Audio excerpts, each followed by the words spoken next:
después nos metemos con la cuestión emocional, por supuesto, también. ¿Qué ves acá? ¿O qué empezaríamos a ver? Está muy buena la pregunta porque en realidad quiero aclarar qué es lo que no veo. Ok. Porque hubo toda esta semana una campaña de desinformación muy importante que a veces cambia la ecuación de lo que se está viendo. Ajá. Lo que no veo es un intercambio de rehenes, como en muchos lados han titulado o han tratado de explicar. Esto no es un intercambio de rehenes. Lo que yo veo ahí es la liberación de cuatro chicas soldados, pero que estaban en un puesto de vigilancia, 19, 20 años tienen hoy. Sí. O sea, 4 chicas que fueron secuestradas, que fueron arrancadas de su lugar, que fueron privadas ilegítimamente de su libertad, que hoy, acuerdo mediante, recuperan la libertad. Por ese acuerdo Israel libera a terroristas condenados, no rehenes. Es muy importante hacer esa celebración. ¿Puedes repetir eso? Israel, además de este cese al fuego temporal de 42 días, sí. Israel lo que libera es a terroristas, a criminales, asesinos, condenados. 200 en total. Hoy 200 porque este primer acuerdo, esta es una primera fase del acuerdo por la liberación de 33 secuestrados. Sí. En esta primera fase, por cada civil israelí, Israel libera 30 condenados, terroristas, etc. Y por cada soldado mujer, 50. Por eso hoy liberó a 200. Ahora hablamos específicamente de este acuerdo, a ver por qué se llega justamente, pero lo tengo a Gaby. No voy a decir el apellido porque es muy difícil, la voz no me da todavía, ¿no? Estamos de Israel. ¿Qué tal? Astrosky, bien dicho el apellido, ¿no? ¿Cómo te va? Buenas noches para vos. Lo dijiste bien, Gonzalito. ¿Cómo va? Hola, Gonzalito, y hola Dani. Qué lindo poder hablar con ustedes. ¿Qué se está viviendo hoy ahí en Israel? Bueno, se vivió una jornada de varias emociones conjuntas, de tensión, sí. de ansiedad, por supuesto emotiva, porque ver la liberación de las 4 chicas produjo una sensación de emoción y de alivio para las familias, por sí. supuesto, y para sus seres queridos y para la población en general, pero también de mucha angustia y de mucho reparo también y de reclamo con lo que va a ocurrir, digo, con cómo ocurre y cómo va a seguir transitando esta etapa de 42 días a la que hacía referencia Dani recién, claro, porque por eso, perdón, todavía quedan 90 personas claro. secuestradas adentro de la Franja de Gaza, de las cuales 26 tienen que ser liberadas desde acá, desde el sábado que viene, que es la próxima fecha de liberación, hasta el 1 de marzo. Y lo que está pasando es que en paralelo, Gonzalito, a la liberación de las 4 chicas, sí. Jamás, hace 24 horas, debería haber entregado un listado de estas 26 personas informando el estatus de vida y todavía no lo entregó. Quiero decir, para no ir con palabras complejas, sí. Un listado en el cual se diga si estas 26 personas están vivas o están muertas. ¿Están vivas o fueron asesinadas por Hamás durante los 477 días que ya llevan de cautiverio? Gaby, y eso es algo que todavía no se dijo. Gaby, quería preguntarte por estas 4 mujeres y esto de encontrarse con sus familias, pero me imagino psicológicamente. ¿Qué se sabe de cómo fueron atendidas psicológicamente ellas, sus familias? Igual me importan más ellas en este momento, que fueron las que vivieron este terror, ¿no? ¿Qué puedes...?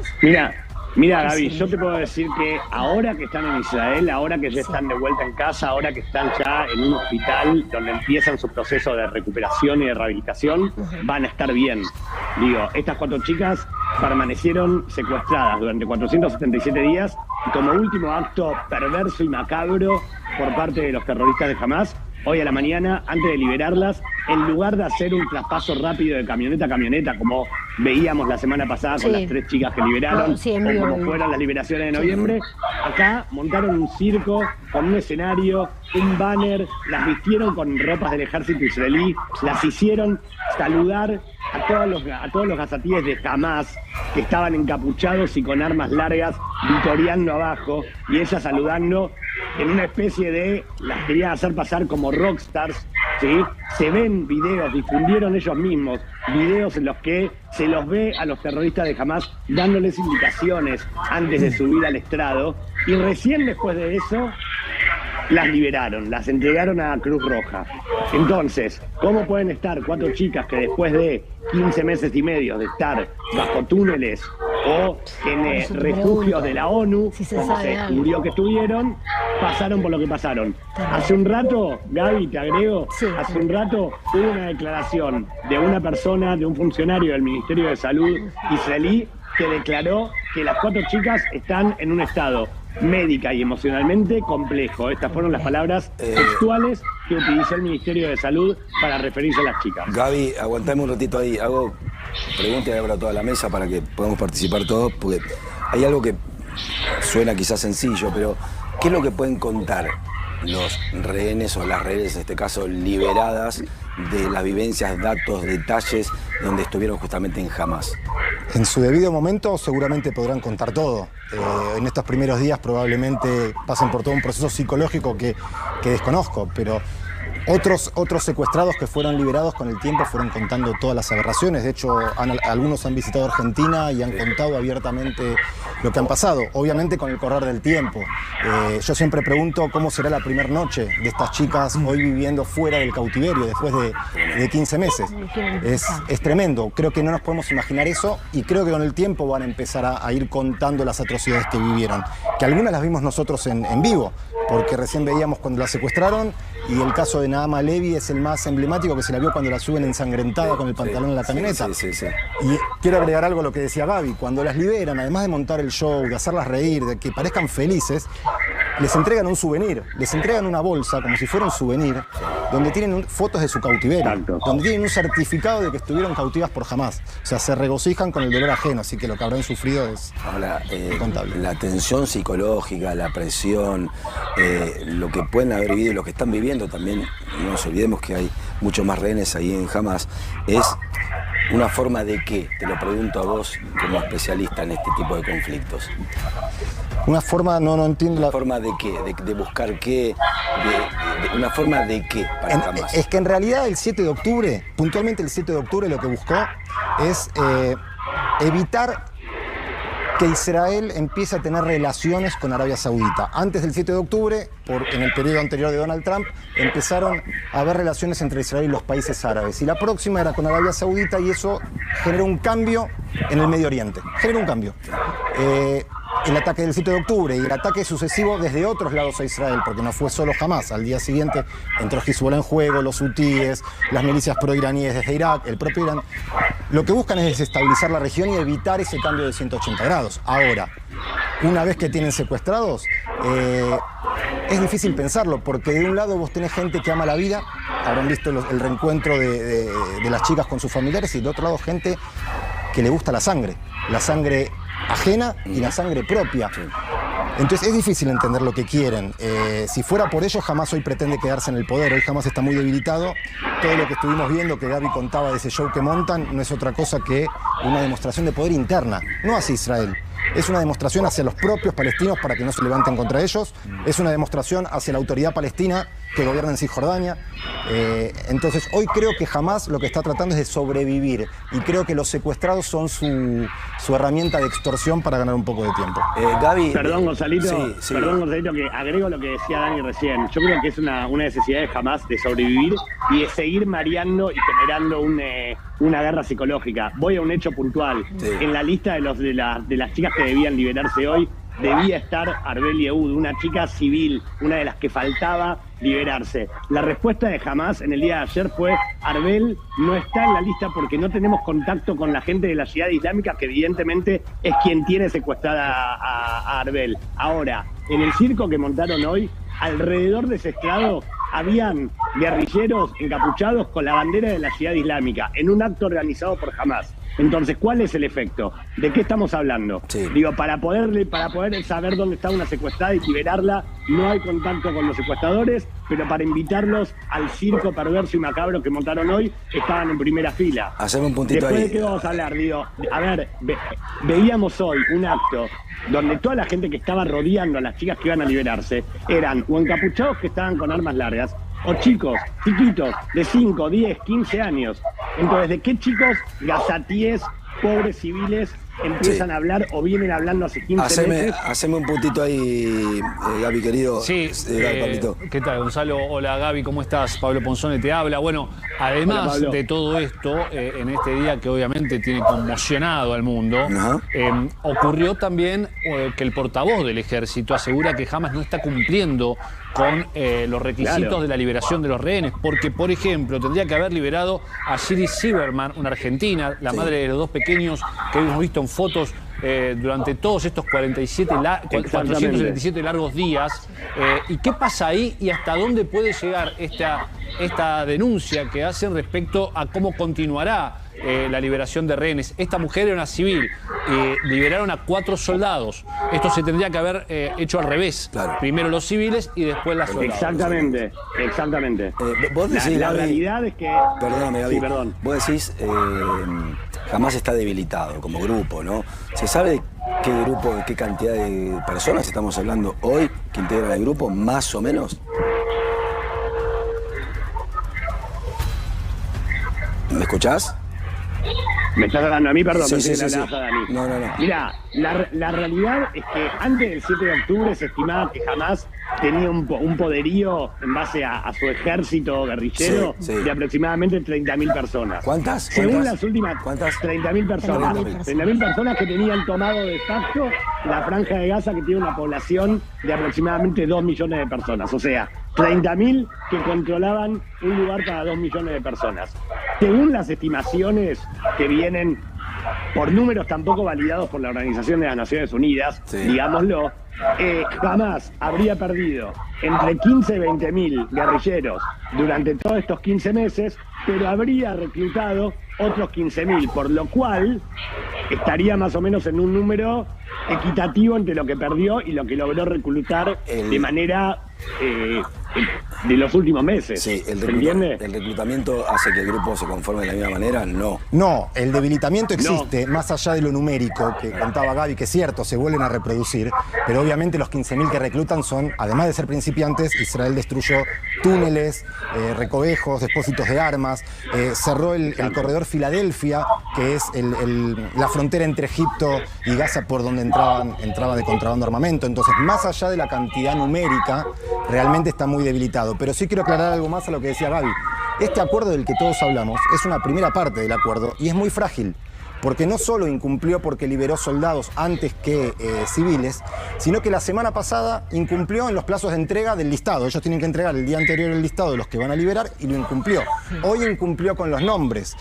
Tampoco entregó el listado jamás debería entregar el listado del estado de salud de los 26 que faltan. No lo entregó. Entonces es muy frágil. En respuesta, Israel hoy a que no liberó a quien tenía que liberar, por ejemplo, no está permitiendo el paso de los gazatíes al norte de la Franja de Gaza. ¿Me vuelven a explicar cómo es esto de los 204 y 200? ¿Me explicás? No, en realidad tenés un paquete de prisioneros que exigía Hamas para la liberación, también en partes de los rehenes. Tenía que Israel liberar a una cantidad X de palestinos que están detenidos. Hoy 200.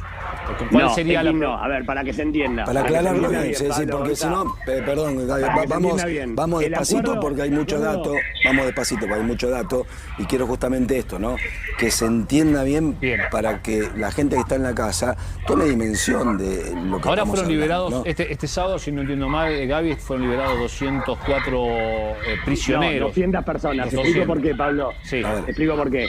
El acuerdo indica que por cada civil liberado, Israel tiene que liberar a 30 prisioneros palestinos. Bien. Y por cada soldado liberado, entonces Israel debe liberar a 50 prisioneros palestinos. Perdón, entonces por como eso, hoy salieron, claro. como hoy salieron 4 chicas soldados, hubo que liberar a 200 prisioneros palestinos. Perfecto. Ahora, Dani, vos decís que no están cumpliendo, digamos, rigurosamente, como bien decía Pablo, con lo que estaban con lo que estaba prometiendo, pautado. con lo que estaba, con esta suerte de tregua pautada por ellos.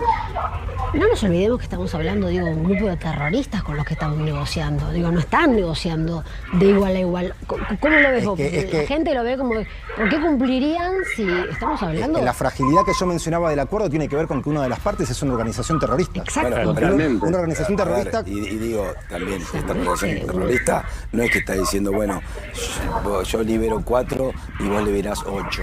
Claro. No, está diciendo, yo libero 4 y vos tenés que liberar 200. Totalmente. Lo que pasa es que Israel, como valora la vida, y llegó a un punto que fue el mejor acuerdo posible en este momento, lo aceptó igual. Claro. En otro momento fue diferente el número. Pero así todo, este grupo terrorista que está de un lado del acuerdo, constantemente dobla la apuesta y se corre un poco de lo que está acordado. Entonces es un acuerdo frágil. Hoy pasaba esto, Israel en respuesta a que no liberaron a quien decían que iban a liberar o que a quien debían liberar, Israel hoy no deja pasar a los palestinos al norte de la Franja de Gaza. Entonces, obviamente que si el sábado que viene la liberan, como dice, entonces es un constante juego donde jamás trata de cambiar las condiciones. El acuerdo se firmó un día y hasta después de que se firmó jamás quería volver a cambiar las condiciones. Tenemos que tener en claro lo que dije al principio, es una organización terrorista. Con las organizaciones terroristas en realidad no se negocia. Bueno, hubo que hacerlo. Hubo que hacerlo, pero no sabes nunca cómo van a reaccionar. Totalmente. Pero porque del otro lado hay alguno que puede pensar, perdón, pero está bueno lo que está diciendo, porque digo, del otro lado la gente puede decir, escuchame una cosa, liberamos a 4, o sea, liberan a 4 y ellos tienen que liberar 200, esta es la explicación, ¿no? Claro. Es una organización terrorista. Sí, Gaby, dale vos de ahí. Déjeme agregar algo a lo que estaba diciendo Dani recién.